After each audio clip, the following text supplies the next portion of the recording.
Alright, we're going with a short lesson tutorial today.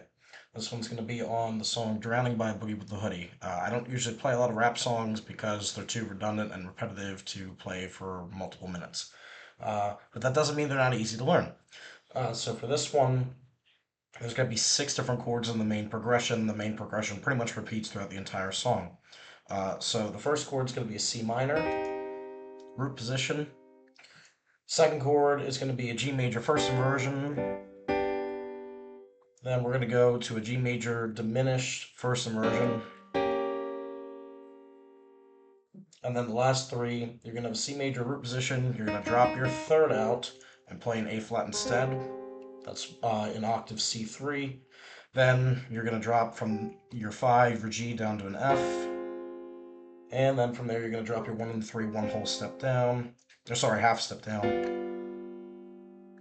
And that's it. The only exception is with the first 3.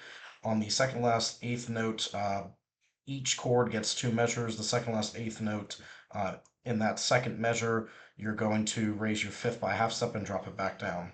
So here's what that sounds like for the C minor chord. And then you do the same thing with the rest of the chords.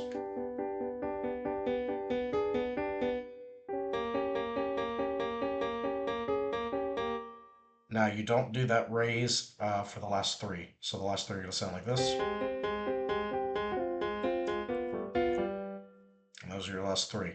For the bass, I typically just mimic the same progression by single notes as octaves at my left hand, so that would be.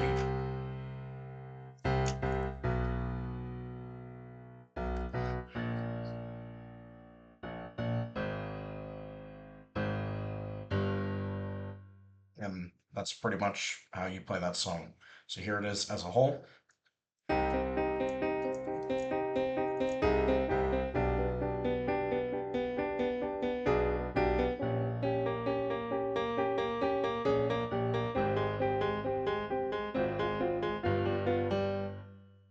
That's it.